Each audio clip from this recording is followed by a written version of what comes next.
Hola, bienvenidos a la serie Así lo hacemos de la Asociación Latinoamericana de Física Médica, y en el día de hoy vamos a tratar la planificación dosimétrica para terapia del hipertiroidismo con yodo 131. El procedimiento que vamos a abordar es la planificación dosimétrica para terapia del hipertiroidismo con yodo 131 en los pacientes que se le indica este tipo de tratamiento, y para ello vamos a seguir las recomendaciones de la guía de la Sociedad Europea de Medicina Nuclear. Esta presentación está elaborada por Aley Palau San Pedro, el que les habla, y cuenta con la colaboración de los doctores en Medicina Nuclear Sandra Cusimano y Lester Rodríguez Paleo, y de los físicos médicos, doctores en ciencia, Mauro Lamías y Arlín López Díaz. Y está apoyado por la Fundación Centro de Diagnóstico Nuclear de la Argentina y el Hospital Hermanos Amejeiras de La Habana, Cuba, en este caso particular por los servicios de medicina nuclear de ambas instituciones.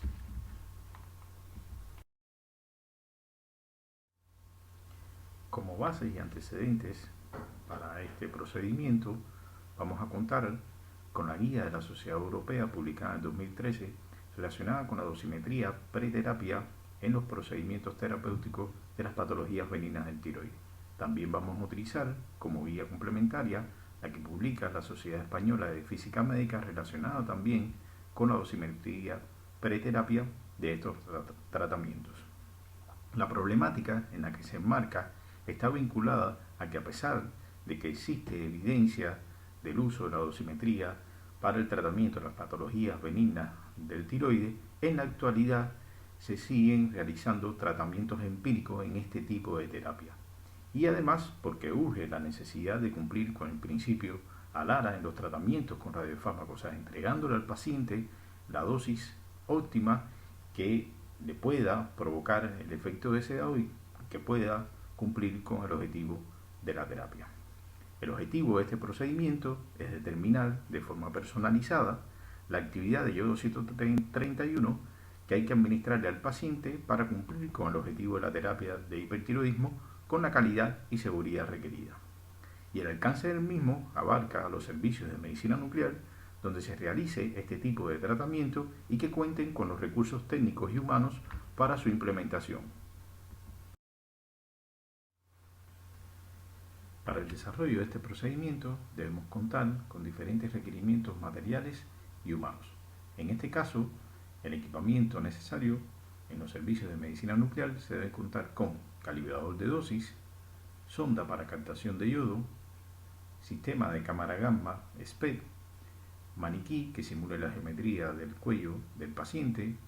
la disponibilidad de radiofármacos, y en este caso los isótopos que vamos a utilizar, de yodo 131, internecio 99 metastable, instrumentos e insumos para la manipulación de fuentes radiactivas, software o herramienta que nos permita analizar la curva de captación y hacer cálculos que son necesarios en este tipo de procedimientos, y registro de dosimetría para la terapia de patologías benignas del tiroides. Hay que aclarar que todo el equipamiento que esté implicado para este procedimiento debe contar con control de calidad periódico, actualizado y con registro del mismo, calibraciones y correcciones correspondientes para el uso de los isótopos con los cuales vamos a trabajar, y protocolos definidos para la medición correspondiente con el registro adecuado de los datos medidos. Para el desarrollo de este procedimiento, y en el caso particular de la medición de la muestra estándar de yodo que la vamos a utilizar para la estimación de la curva de captación tiroidea, se sugiere usar el maniquí de cuello que propone el Organismo Internacional de Energía Atómica y que también está avalado por el Instituto Nacional Estadounidense de Estándares, que es el maniquí que se representa en la figura. En los dos links que aparecen debajo de esta página web pueden encontrar las características de este maniquí, el material y las dimensiones. Para el desarrollo de este procedimiento también se debe contar con la participación de recursos humanos, en este caso médico nuclear, tecnólogo en medicina nuclear, físico médico, el cual es el responsable de la planificación dosimétrica. También se deben contar con las condiciones de seguridad y cuidado en el uso de las radiaciones ionizantes y de la práctica clínica de medicina nuclear. Y particularmente hay que hacer énfasis que debe desarrollarse en un servicio de medicina nuclear con autorización vigente para la práctica de medicina nuclear diagnóstica y terapéutica, que cuente con personal capacitado, que cuente con las condiciones y blindajes estructurales y móviles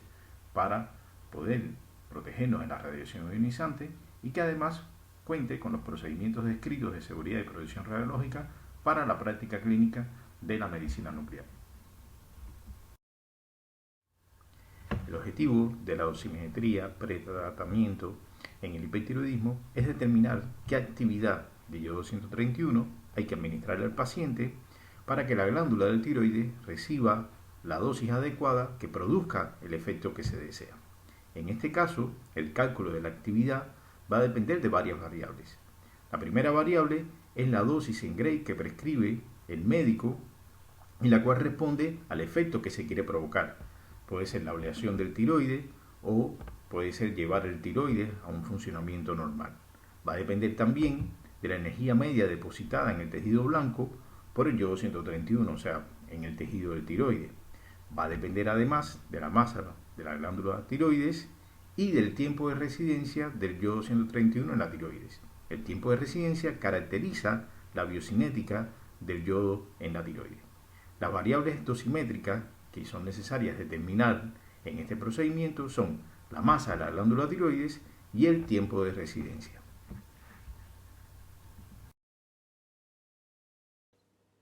La medición de las variables dosimétricas descritas anteriormente se va a realizar dentro del procedimiento operativo normalizado de la curva de captación tiroidea. Para ello vamos a realizar la curva de captación de yodo en la tiroides a diferentes intervalos de tiempo. Se muestran los protocolos que se emplean en el Servicio de Medicina Nuclear de la Fundación Centro de Diagnóstico Nuclear y del Hospital Hermanos Amejeira de La Habana. Fíjense que a pesar de que existen diferencias entre los intervalos temporales de medición, se logra cubrir un amplio rango de la medición de la curva de captación tiroidea, llegando hasta el sexto o el séptimo día post-administración de la actividad. En este caso, el valor de la actividad que se utiliza es de 3,7 megabecquerels, aproximadamente 100 microcurie de yodo. Con esta misma actividad nos va a permitir poder hacer una imagen planal del tiroides a las 24 horas para poder describir la distribución del yodo en la glándula. Además de eso, se va a solicitar al paciente una ecografía del tiroides previo a la fecha de captación y que no hayan pasado muchos días o que no tenga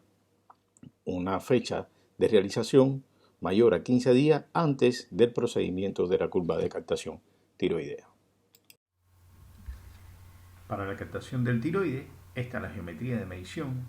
que se propone utilizando el captor de yodo, que es la técnica que vamos a describir en esta presentación, y se sugiere que se utilice un espaciador que mantenga una distancia entre 25 y 30 centímetros tanto del maniquí para la muestra estándar como del cuello del paciente con respecto a la superficie del detector, como se muestra en ambas imágenes. Es muy importante poder mantener la misma geometría y protocolo de medición tanto para el paciente como la muestra patrón. Hay que destacar que esta distancia garantiza la disminución del error con respecto a la variación en la profundidad de la glándula de cada paciente, al tamaño de la misma y al posicionamiento geométrico de ambos, tanto el paciente como el maniquí, con respecto al detector. La captación de tiroides o la curva de captación de tiroides va a caracterizar la incorporación del yodo en la tiroides. Para determinar el porcentaje de captación en cada intervalo de tiempo de medición,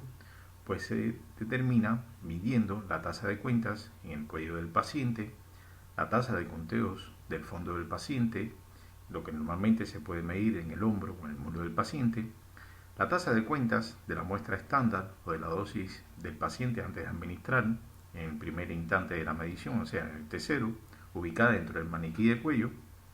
la tasa de conteos del fondo de la habitación donde se encuentra el captor, y además se corrige este valor por un factor de corrección por profundidad de la glándula, el cual se determina experimentalmente, porque dependiendo de la profundidad de la glándula y también del tamaño de la glándula, pues puede cambiar la sensibilidad en la medición o la respuesta del detector, en este caso del captor de yodo, debido a la atenuación y a la dispersión del yodo en el tejido tiroideo. Hay que destacar que para hacer este procedimiento se debe preparar una muestra patrón o estándar que tenga el mismo valor de actividad de la muestra que se le va a administrar al paciente, que normalmente para este procedimiento es de 100 microcurie.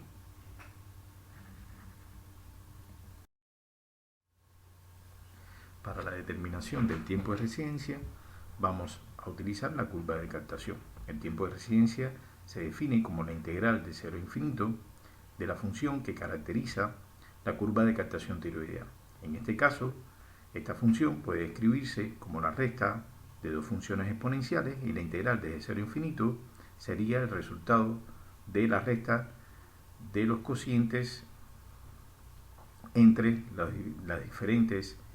coeficientes de estas exponenciales. Para este caso en particular, el tiempo de residencia para esta curva de captación de un paciente hipertiroideo es de 3,9 días. Para la estimación de la masa del tiroides, lo vamos a poder realizar conociendo el volumen de la misma y multiplicándola por la densidad del tejido tiroideo, que es de aproximadamente 1,05 gramos por centímetro cúbico. Ahora, el tema está en cómo medir las dimensiones o el volumen de la tiroides. Para ello podemos utilizar diferentes técnicas de imágenes. La más común, la más estandarizada y la que normalmente se utiliza en la práctica clínica son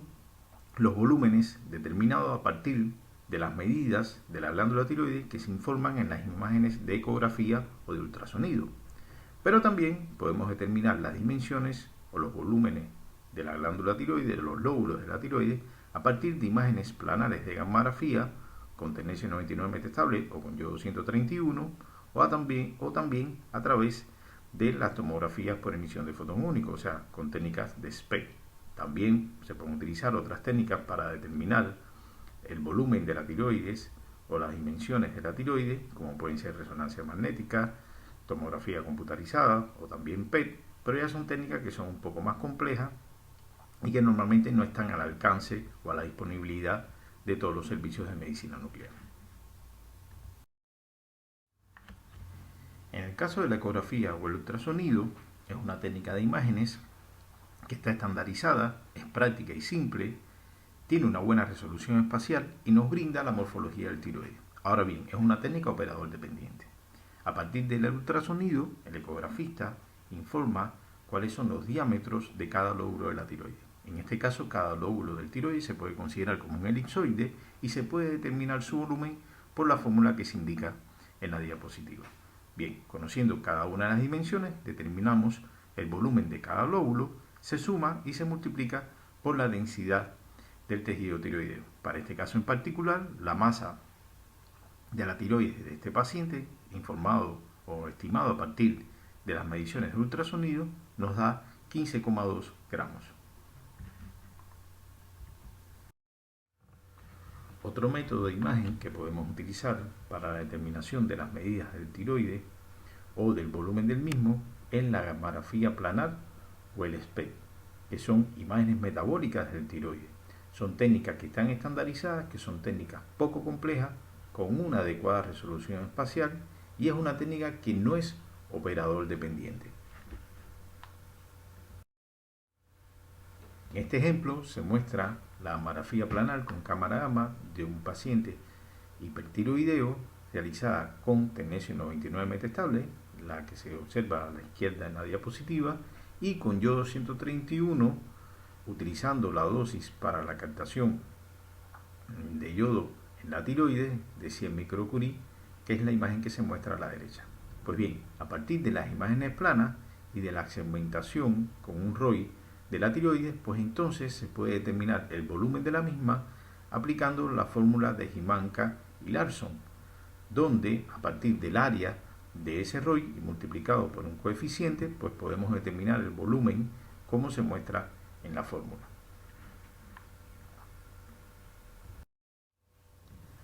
Ahora bien, para poder utilizar la fórmula de Hymanka, debemos realizar un ROI a la tiroides, pero ese ROI debe ser representativo del tamaño real de la glándula o del objeto que queremos visualizar.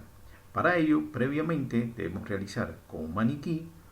que reproduzca a la tiroides o con otro objeto que nos permita poder medir sus dimensiones, pues una imagen planar con una actividad similar a la que vamos a utilizar en el paciente. A partir de esa imagen, pues entonces podemos hacer una segmentación a partir del valor máximo de píxel, donde cuando segmentemos ese ROI nos reproduzca las dimensiones aproximadas del objeto que estamos visualizando. Y entonces podemos determinar un valor umbral de segmentación, el cual vamos a emplear para las imágenes posteriores con los pacientes, garantizando de que ese umbral de segmentación nos va a permitir reproducir la geometría real del objeto que queremos evaluar lo mejor posible o con el menor error posible.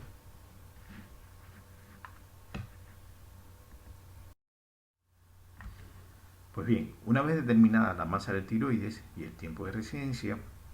lo próximo es determinar qué dosis en Gray se le quiere entregar a la tiroides, y eso va a depender del efecto que se quiera provocar. También va a depender del tipo o la causa del hipertiroidismo, si es por enfermedad de Gray, si es por un bocio tóxico o un bocio multinodular, y es el médico tratante el responsable de prescribir esa dosis. Una vez que ya tenemos determinado las variables dosimétricas, en este caso la masa del tiroides, el tiempo de residencia, y que se prescribe la dosis, pues entonces podemos realizar el cálculo de la actividad. Por ejemplo, está este caso, una paciente femenina de 28 años con enfermedad de Graves de 3 años de evolución y sin respuesta al tratamiento con medicamento. Se indica tratamiento con dosis de yodo 131 para normalizar la función. En este caso, el médico prescribe una dosis de 125 Grays y cuando uno calcula la actividad, considerando la masa de 15,2 gramos y un tiempo de residencia de 3,9 días, pues entonces nos da una actividad en MEA Becquerel de 190,4, que llevado a milicurie serían aproximadamente 5,1 milicurie.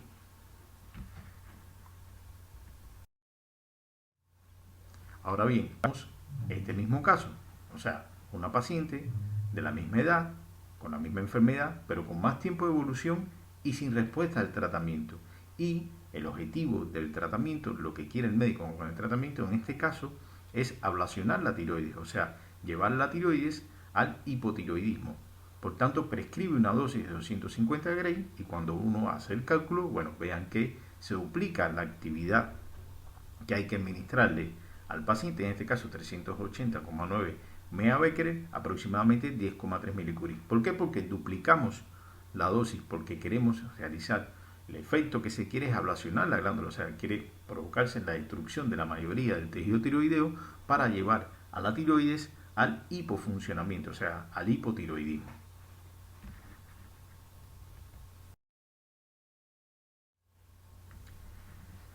Como resultado de este procedimiento, es válido destacar los puntos críticos o en los cuales hay que prestar especial atención. Primero, en las diferencias significativas que pueden existir entre la imagen de ultrasonido y la imagen metabólica del tiroides que hacemos con el yodo 131, lo cual puede introducir error en la masa real calculada. Y eso depende de la patología tiroidea, porque muchas veces, cuando no se trata de la enfermedad de Graves, donde el yodo 131 se distribuye, vamos a decir, de una forma lo más homogénea en la glándula tiroidea, existen diferencias entre las medidas que reportan del ultrasonido y la imagen que se ve metabólica, sobre todo en los nódulos tóxicos, en los bocios multinodulares. También hay que destacar que cuando la imagen del ultrasonido se realiza con mucho tiempo al procedimiento de estimación de las variables dosimétricas, o sea, de la curva de captación de yodo y de la imagen metabólica con yodo 131, pues entonces puede haber diferencias también porque ha cambiado el estado de la glándula. También hay que destacar que fallas de los ajustes de la curva de captación para estimar el tiempo de residencia pueden provocar una mala estimación de la actividad,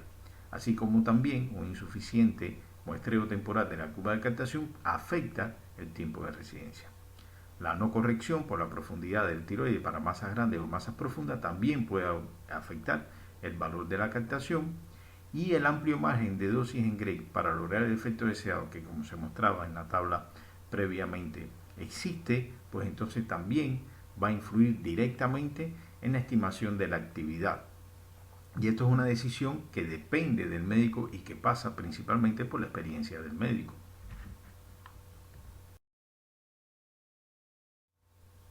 Como conclusión, tenemos que el procedimiento para la estimación de las variables dosimétricas para poder implementar la dosimetría preterapia en el tratamiento del hipertiroidismo con yodo 131 es un procedimiento que se vincula al procedimiento operativo normalizado de la captación de yodo y que es poco complejo y factible de implementar. Se puede adaptar a las condiciones de cada servicio y del paciente particularmente. Se puede realizar o permite realizar la planificación de forma paciente específica y además nos permite mejorar la correlación entre la dosis entregada al tiroides y el efecto que se produce.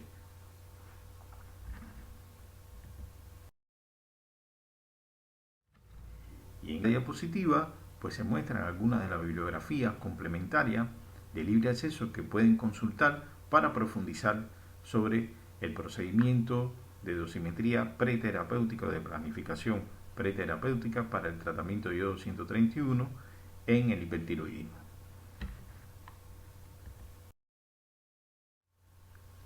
Y bien, hasta aquí esta presentación del procedimiento para la planificación dosimétrica para terapia del hipertiroidismo con yodo 131. Esperamos que le haya sido de utilidad